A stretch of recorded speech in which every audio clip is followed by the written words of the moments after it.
Before you listen to this story, please turn off the lights in your room or make them very dim. Put your phone down, get comfortable, and let your body relax. Take a slow, deep breath,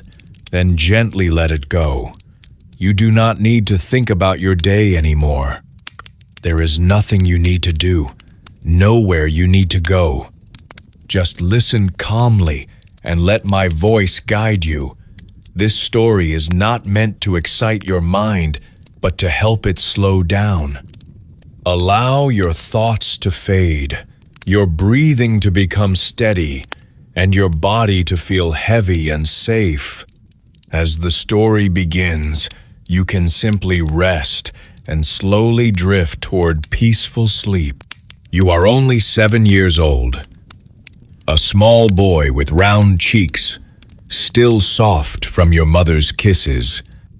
Tangled hair that smells of wood smoke and fresh grass from playing outside all day in the little village where you were born. Big, curious eyes that believe the world is mostly gentle and full of simple joys, like chasing bright butterflies through tall summer meadows, splashing in cool streams on hot afternoons, helping your father feed the 2 skinny cows, or carry small bundles of firewood back to the cottage. Sitting by the warm hearth at night, listening to your grandmother tell old tales of brave warriors and faraway kings, while your younger brothers and sisters crowd close for warmth and comfort. When one quiet gray morning, everything in your safe, small life changes forever, because your parents call you inside from the yard and sit you down on the low wooden bench beside the smoking fire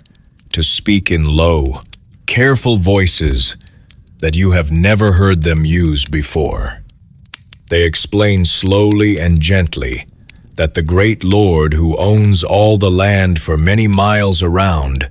has agreed to take you into his castle as a page,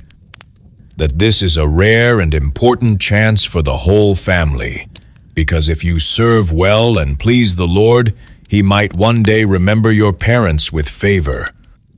perhaps give them protection from harsh taxes, or even a better piece of land to farm so your brothers and sisters will not go hungry in hard winters, even though it means you must leave home right away and maybe never live in the little cottage again.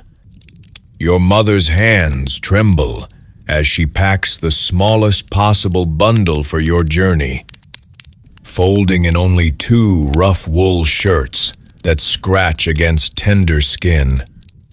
1 pair of old breeches already patched many times at the knees from crawling and playing, a thin gray cloak, too big for you that used to belong to your father, a single pair of worn leather shoes with holes starting in the soles, and perhaps 1 hard winter apple or a thick slice of dark rye bread wrapped carefully in a clean rag to eat along the long road ahead while she turns her face away quickly so you will not see the tears shining in her eyes. Your father clears his throat several times before he can speak, then places 1 large rough hand on your narrow shoulder and says, "Only be strong, my son. Obey every order without question. Work hard every day. And always remember where you came from, because in those difficult times many poor families had to send their young boys away like this, hoping the Lord would notice their loyalty and reward them someday." Your little brothers and sisters stand quietly in the corner, watching with wide, confused eyes, not fully understanding why their big brother has to go away forever, while the familiar smells of baking bread, wood, smoke,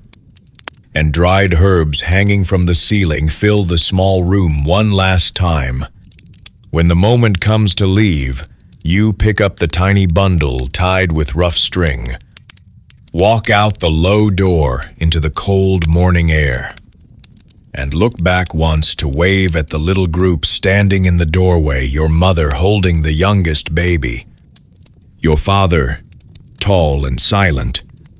your siblings waving small hands until the path curves behind a hill and the cottage disappears completely behind trees and mist, leaving only the sound of your own footsteps on the dirt road and the heavy ache of homesickness already growing inside your chest. You walk alone for many long hours under the wide gray sky, passing golden fields you once ran through shouting with friends, crossing shallow streams where you used to skip stones or catch tiny silver fish with your bare hands, climbing gentle hills dotted with grazing sheep until everything familiar is far behind, and all that lies ahead is the endless, winding road leading through dark forests and open, windy plains toward the distant shape of the massive castle that grows slowly larger with every tired step. Your small legs ache. Blisters begin to form on your heels inside the too big shoes. Hunger gnaws at your stomach, even after eating the single piece of bread. But nobody ever thinks to ask a 7-year-old boy if he is ready or if he truly wants to leave his family, because in that hard world, children from ordinary villages had no choice in their future, and your parents honestly believed this was the only way to give you any hope of rising above a life of endless poverty.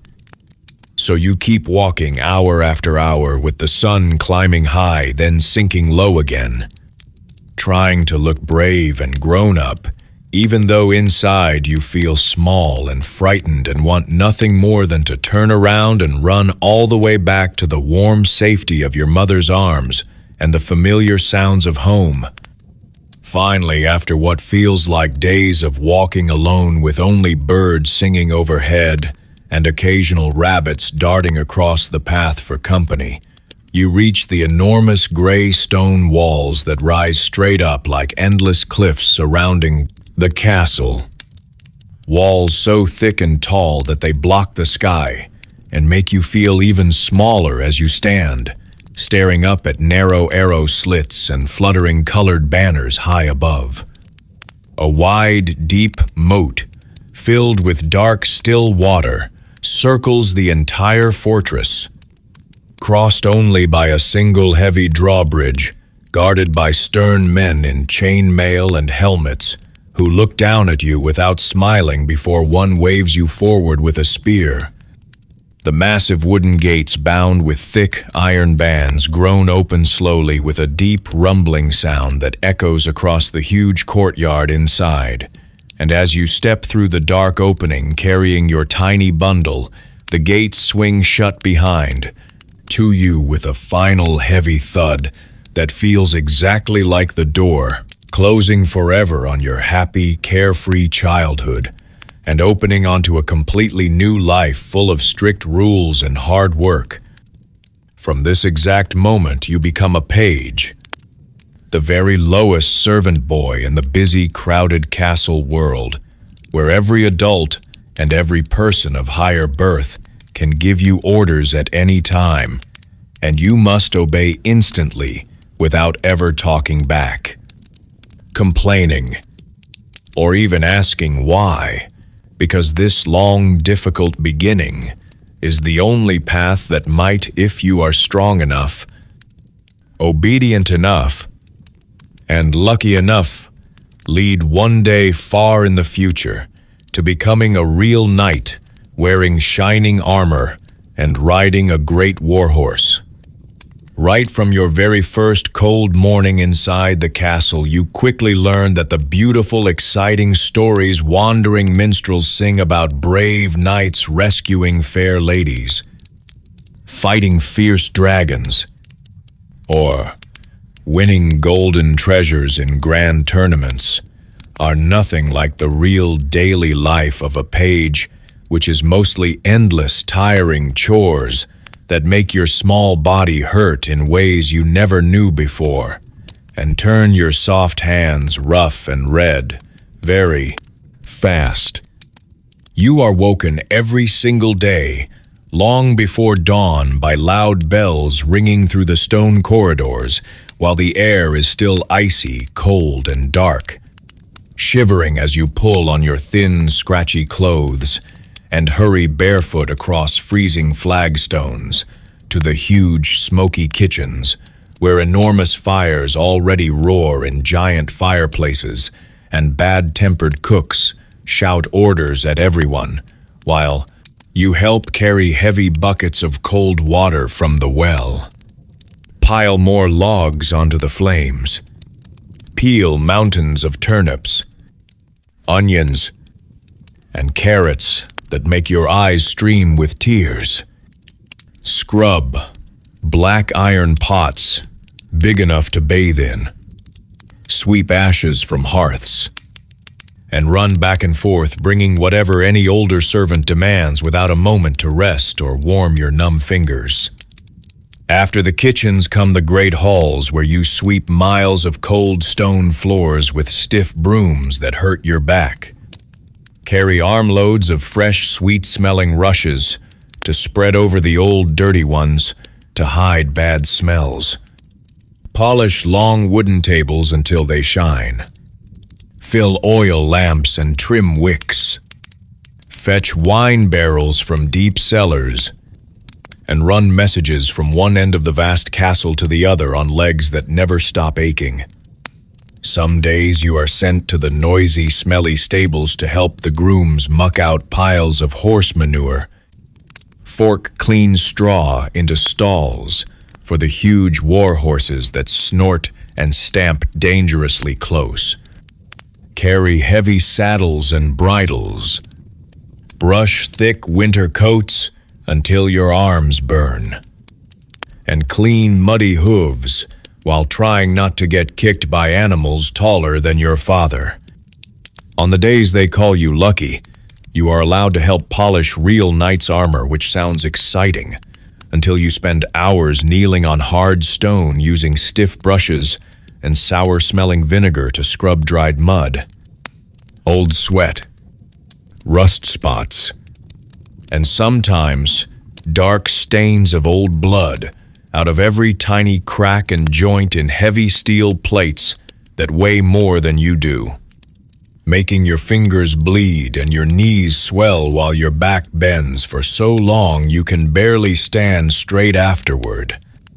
The proud knights who will wear that clean, gleaming armor stride past without even looking down at small page boys like you, because to them, you are invisible. Just another set of hands to do the dirty work. Not a future comrade. They will ride beside in battle someday, so you learn quickly to keep your eyes down, your mouth shut, and your work perfect, because any mistake brings sharp punishment. Even mixed in with all these exhausting chores, your very first lessons in becoming a warrior begin slowly and painfully in the dusty courtyard where older boys hand you a simple wooden practice sword, just a shaped stick really, and pair you with other new pages, the same age to learn basic swings, blocks, and footwork, while the wooden blades crack loudly against each other or against arms and ribs, leaving purple bruises that throb for days, and teach you early that pain will be a constant companion on this path. You start learning to ride small, sturdy ponies trotting in circles around the ring,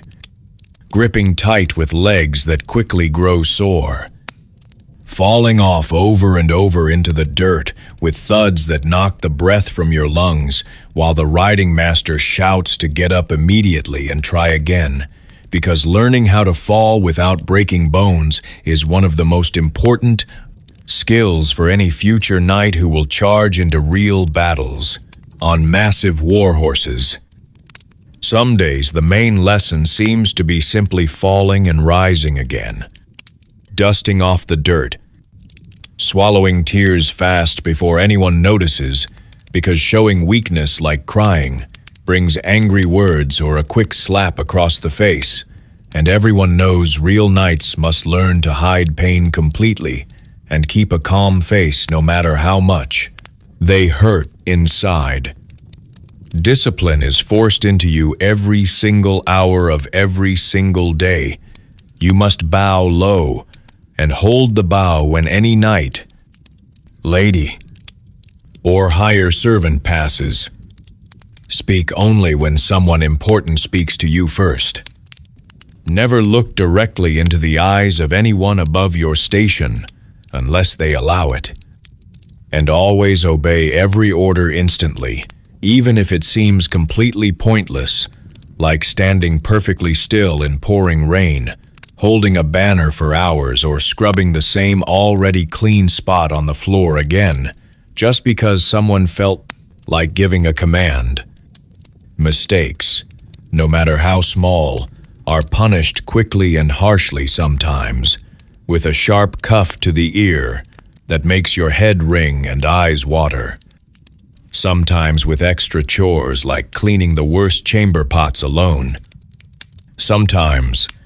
with missing the next meager meal.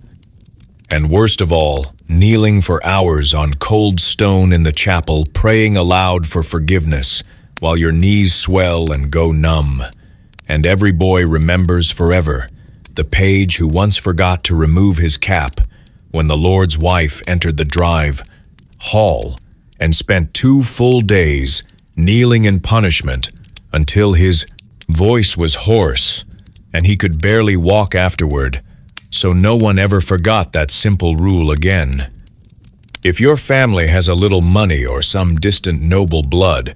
a tutor might come once in a while to teach you reading, writing, and a few Latin phrases used in church so you can follow the long masses. But for most pages, learning comes only from watching closely, listening carefully, and copying whatever you can, like tracing letters in dust with a stick, or memorizing prayers and songs word for word around the evening fire. Being able to read beautiful illuminated books is a rare luxury few pages ever enjoy. So you treasure every chance to practice scratching your name or simple words on precious scraps of parchment when the old steward is kind enough to share one. Raw strength, instant obedience, and quick, sharp memory matter far more, because those are what will keep you alive later, when real steel swords are swinging at your head and enemies are trying to kill you on muddy battlefields. Still, while you serve meals standing silently in corners or carrying heavy trays, you slowly absorb many small but vital skills, like knowing exactly which silver goblet or sharp knife to place where on the long feasting tables, even though most lords and knights just grab food with their bare hands. Anyway, learning to balance huge platters of roasted meat or steaming soup bowls without spilling a single drop while standing perfectly still for hours as nobles talk loudly about wars, marriages, land disputes, or the latest commands from the king. Learning to sense when tempers are rising from too much strong wine and slipping quietly away into shadows before angry shouts turn into drawn knives, because getting caught in a drunken fight can mean being hurt by accident or punished for simply being in the wrong place. Every single moment you are awake becomes a lesson in how to survive in this strict, dangerous, and unforgiving world where one small mistake can bring real pain or lasting shame. Each morning begins exactly the same way, with loud bells calling everyone to the cold stone chapel long before sunrise, where your breath hangs white in the freezing air and your knees ache against hard, unyielding floor, while the priest chants endless Latin prayers for what feels like forever You fight heavy, sleepy eyes, trying not to nod off because falling asleep during Mass brings public humiliation or extra harsh penances from the stern priests. Religion is forced into you as deeply as sword practice, because all true knights are supposed to be Christian warriors fighting for God, and the Church teaches that any doubt or disobedience can send your soul to burn forever in hellfire, so you learn to repeat every prayer perfectly, even if your mind wanders to thoughts of warm food or soft beds. The priests preach long sermons about sacred duty, honor, protecting the weak, and fearing God's final judgment, while you nod seriously, trying to look devout, but in your private prayers, you mostly beg for simple things, like not catching the coughing sickness that spreads fast through crowded sleeping quarters, or not getting painful stomach cramps from bad water, because serious illness in the castle means almost certain death, with so few real medicines and no soft beds for poor pages to recover in. Daily meals are small, plain, and always the same coarse, dark bread that hurts your teeth to chew. Hard cheese, sometimes covered in blue mold. Weak, watery ale that tastes sour. And thin pottage boiled from grains, peas, or beans, until it is gray, mush with rare tiny bits of salt pork or fatty bacon floating in it, if the Lord is feeling generous that week, but fresh vegetables are almost never served, because many people believe eating raw greens brings dangerous sickness, so your growing body stays constantly hungry and tired, especially after full days of heavy work. On special feast days, or when important visitors arrive, the long tables groan under mountains of roasted boar, venison, fat hase, spiced pies filled with expensive pepper and cinnamon from faraway lands, sweet honey cakes, and fruit tarts, and everyone eats until they can barely move, while pages like you run back and forth refilling goblets and carrying away empty platters, and those rare rich meals become bright treasured memories, whispered about for weeks. Afterward, like small lights in a long dark winter. Evenings finally bring the great hall alive, with roaring fires and huge stone fireplaces, throwing dancing shadows across high walls, torches flickering in iron brackets, and wandering minstrels playing lutes, drums, or pipes, while singing long, beautiful ballads about legendary heroes like King Arthur and his brave Round Table knights, fierce Roland blowing his horn in desperate battle, or saints defeating dragons and evil with faith alone. You squeeze in at the very back on hard benches, or sit cross-legged on the rush-covered floor, close to the warmth, trying to hear every word above the loud talking and laughing of adults, while the songs fill your tired mind with dreams of future glory. But by that late hour you are usually so exhausted, your eyelids droop heavily, and sometimes you nod off for a moment, waking with a start when another boy nudges you. Still, those epic tales plant deep seeds of hope and ambition inside you, making you imagine that one day far ahead your own name might be sung in such songs for great brave deeds done with sword and shield. Sleep comes only after everything is cleaned from the evening meal, and all fires banked low, crowding into long, cold dormitory rooms with dozens of other page boys on thin straw mattresses, laid directly on stone floors or low wooden platforms, where the prickly straw smells of old sweat, dirt, and biting fleas that leave red itchy spots all over your skin while the room fills with coughing, snoring, and occasional quiet crying from boys missing their mothers. Sleep is almost always broken because pages must jump up at any hour if a late traveler arrives needing food or horses cared for, or if a noble wakes thirsty in the night. So you learn to wake instantly at a shout, dress in the dark, and run to work without a single complaint, because complaining brings swift punishment, and future knights must be ready to serve or fight at any moment, day or night, without needing proper rest. Quiet friendships grow slowly among the pages through shared suffering, secret glances during long chores that say, "I know exactly how tired you are too." Quick hidden smiles when something funny happens, like the fat steward slipping on spilled grease and falling hard, or a proud knight's fancy feathered hat blowing away, chased by barking castle dogs. And these small bonds make the hard days feel a little less lonely.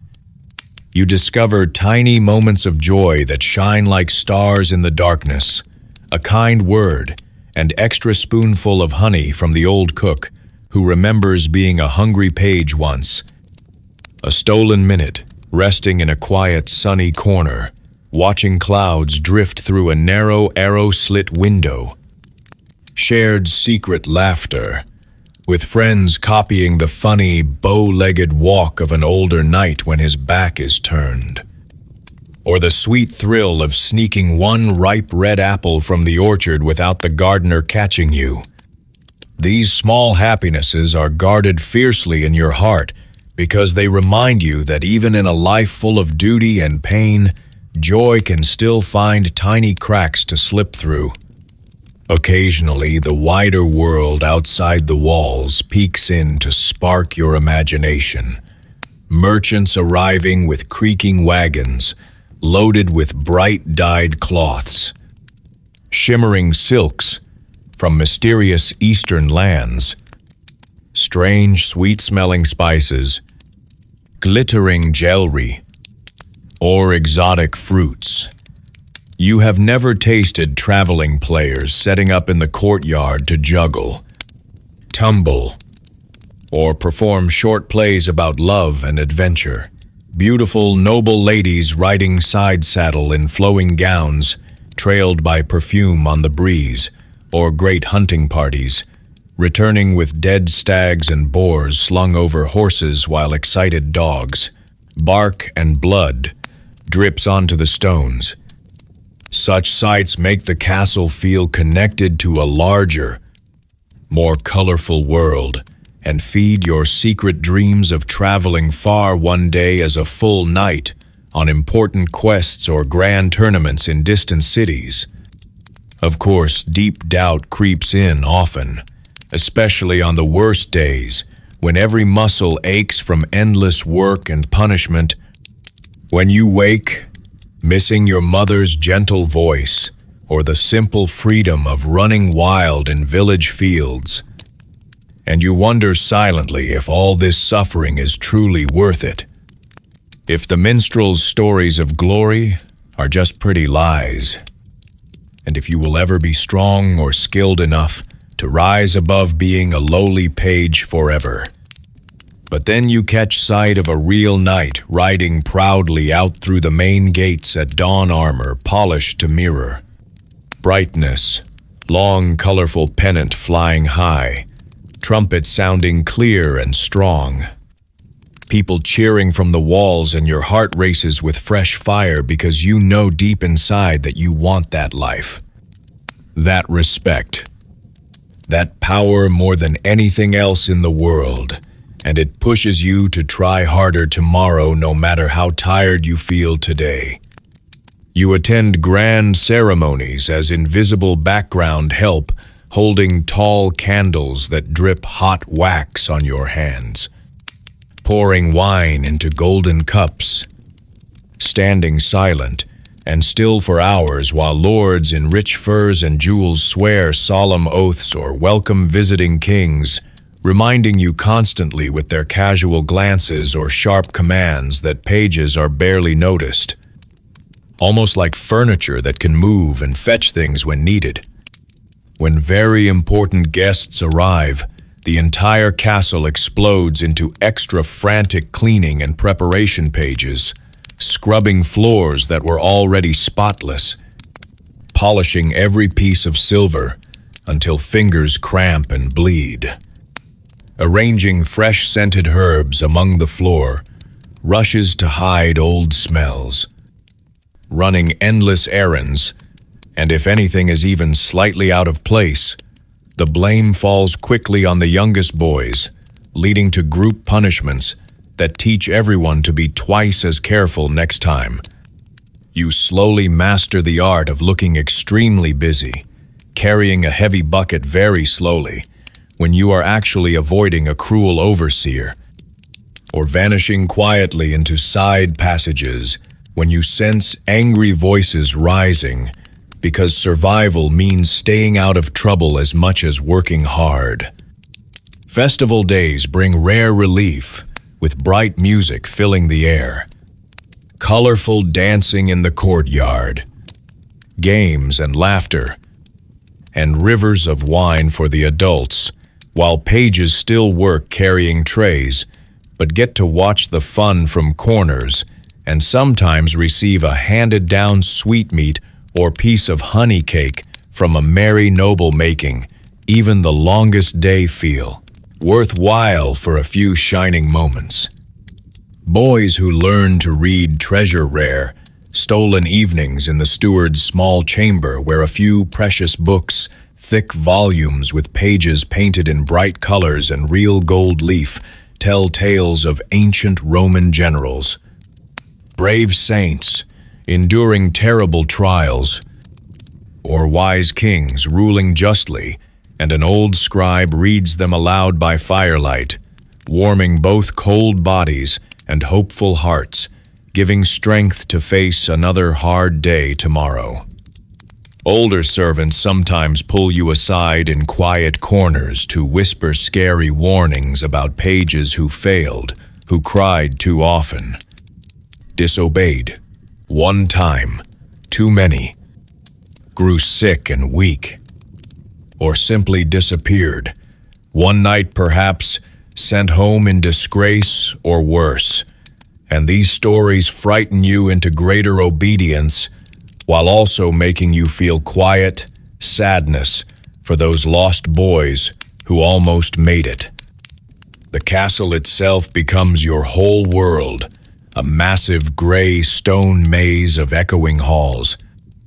dark winding staircases, hidden passages, noisy kitchens, freezing chapels, clanging armories, and smelly stables, where every corner holds either a new lesson or a hidden danger, slowly shaping you day by day from a soft village child into someone tougher, quieter in pain, quicker to obey, and fiercely determined to survive and rise, no matter what it takes. When you finally reach 14 years of age or close enough in the eyes of the knights and lord, you are told you have learned the basic lessons of hard work and obedience well enough to advance and become a squire a big step closer to true knighthood. That sounds proud and important, but actually brings much heavier duties, far more intense training, and real danger instead of just endless chores around the castle. As a new squire, you are assigned to serve one particular knight personally, following him everywhere, like his own shadow, waking even earlier to help him dress piece by piece in his heavy armor buckling straps, tightening laces, adjusting thick padding until everything fits perfectly, because any pinch or rub in battle will be your fault if it distracts him at the wrong moment and costs him his life. You become responsible for his entire collection of weapons and armor, cleaning every inch, polishing until it shines, sharpening blades to razor edges, oiling joints to prevent rust, repairing any damage, checking every single link in long-chain mail shirts for weakness, because one overlooked flaw could mean death in combat and lasting shame for you. Daily training becomes fierce and constant sword practice now, with real steel blades blunted for safety, but still heavy enough to break bones or cut deep if a blow lands wrong, leaving your body covered in overlapping bruises that never fully fade before new ones appear, turning your skin into a permanent map of purple, yellow, and green marks. You ride the huge, powerful destriers bred specially for war, animals taller and stronger than any horse you knew as a child, learning to control their charging speed and sudden turns while your thighs burn from gripping the saddle. Your back jaws with every stride, and falls from greater heights hurt far worse than when you were small. You practice jousting with long, heavy lances, aiming at small rings or wooden quintains that swing around fast and hit you painfully hard if you miss, teaching deadly accuracy through repeated bruises and knocked breath. Tournaments become regular duty, preparing your knight from dawn, saddling his warhorse, carrying multiple spare lances, standing ready to hand fresh weapons, running onto the field to help if he is unhorsed, wiping blood or sweat from his face, binding quick wounds so he can continue fighting for honor and rich prizes while cheering crowds roar or gasp in the stands. Victory brings shared pride, and sometimes a small share of prize money. Defeat means helping a humiliated or badly injured knight limp back to his tent, nursing broken ribs or deep cuts in worried silence.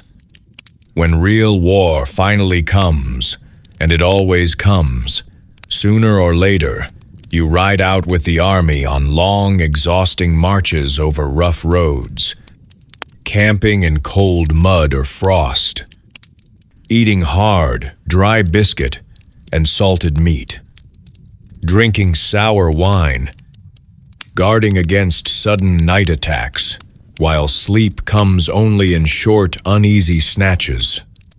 Actual battle is nothing like the pretty songs, pure chaos and terror with men screaming in pain or rage, horses whinnying in fear, arrows whistling past your head, the ground shaking from charging hooves, mud churned into bloody slurry, the awful mixed smells of blood, sweat, shit, and raw fear filling the air until you can taste it. As a squire, you stay close beside your knight, ready to hand him spare weapons, or, more often, charge into the worst fighting to rescue him if he falls, grabbing his heavy armored body, dragging or carrying him to safety while shielding him with your own body and fighting off enemies, a task needing huge strength, sharp courage, and pure luck, where many squires die, nameless and forgotten, trampled or stabbed, doing their duty. After battle, you search the field among piles of dead and dying for your knight, tending terrible wounds with shaking hands, cleaning deep gashes with strong wine, stitching torn flesh with rough needle and thread,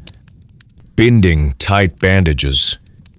praying silently that deadly infection does not set in because blood poisoning kills slowly and horribly over days of fever and screaming. If your knight is captured, you may carry ransom gold or careful messages through enemy lines, speaking humbly to hostile guards, risking prison or quick death if you choose wrong words. Yet even in all this hardship, there are rare moments of pure, proud joy when your knight claps your shoulder hard after you pulled him from danger, when other warriors nod respect for your cool bravery under fire, Small rewards that make every bruise and sleepless night feel suddenly worth it. Between wars, life continues without pause, training newer pages in the courtyard, serving at grand castle banquets, organizing huge hunts, riding hard through forests, chasing deer or wild boar, carrying bows, arrows, or long spears, beating bushes to drive game toward waiting nobles. You feel yourself changing slowly, walking taller with new confidence, wearing your own good sword at your side now, speaking less but with steadier voice, moving like someone who has faced real danger and come through alive. People begin watching you closely, knights, lords, even visiting nobles, judging your skill, loyalty, courage, and readiness for the final step into knighthood, while whispers follow you about whether you will be chosen soon. You start daydreaming in quiet moments about your future coat of arms, choosing proud colors and strong symbols like a red lion for bravery, or a silver sword for duty that will tell your whole hard story to anyone who sees your shield. The hardest days still come without warning, burying fellow squires killed in training accidents or lost to sudden fever. Quiet funerals with few open tears because grief must stay private and hidden inside where it burns. Good nights take time to teach deeper lessons, not just fighting but strategy, leadership, how to read a man's true character behind fine words, when to charge and when to hold back, how to inspire men to follow you into danger. Winters bite deeper than ever, fingers cracking from cold, metal armor feeling like ice to touch. Training yards turn to frozen mud, where horses and men slip and fall hard. Wounds healing slowly in the damp chill. Rumors spread constantly of coming wars. Chances for land, titles, and lasting glory if you prove yourself in the next campaign. You write rare clumsy letters home formal, careful, saying little about the pain or danger because you do not want to worry your family. Late nights by dying fires, your knight sometimes drinks deep and tells stories of his own first battles, naming old friends who never came home, teaching quiet lessons in survival and honor while you listen without interrupting. You practice extra in secret after dark, copying your knight's perfect stance. Smooth footwork, quick, deadly strikes until the movements start to feel natural in your muscles even when exhausted. Then one ordinary morning, without any warning, your name is called. You will keep the all-night vigil soon. Pray alone in the cold chapel. Fast completely. Reflect on every hard year since leaving your village at 7. And at dawn be dubbed a true knight. The long vigil night passes slowly on aching knees before the altar, thinking of every bruise, every tear hidden, every small victory that brought you here. At sunrise you are bathed, dressed in pure white, led to the crowded great hall where lords, knights, and priests wait in silence. Kneel on soft cushion at last. Feel the sacred tap of the sword on each shoulder as solemn words name you, sir, for the first time. Rise to cheers and trumpet blasts. Receive golden spurs and your own battle sword while swearing oaths to protect the weak. Serve loyally. Uphold honor, always. A grand feast follows with you, seated among knights at the high table instead of serving them. But deep inside, you know this is not a soft ending. It is the beginning of heavier duties. Leading men into danger. Facing death many more times. Trying to live up to impossible ideals in a world that often mocks them. Your body carries scars from every hard year. Your heart holds memories of pain, loss, and slow growth earned through never giving up. And now you stand ready for whatever true knighthood will demand next. And so, your real story as a knight truly begins. Built on the long invisible foundation of those brutal years that started when a small 7-year-old village boy said goodbye to everything he loved and walked alone toward a distant castle, carrying nothing but a tiny bundle and a burning dream that refused to die no matter how many times life tried to crush it. The path was never easy, never truly glamorous, the way minstrels sing, but every cold night, every hidden tear, every moment of doubt overcome, forged you into the man who now wears the proud title, knowing deep in your bones that it was earned the hardest possible way through blood, sweat, and unbreakable will that began the day you turned your back on childhood and stepped through those great gates forever.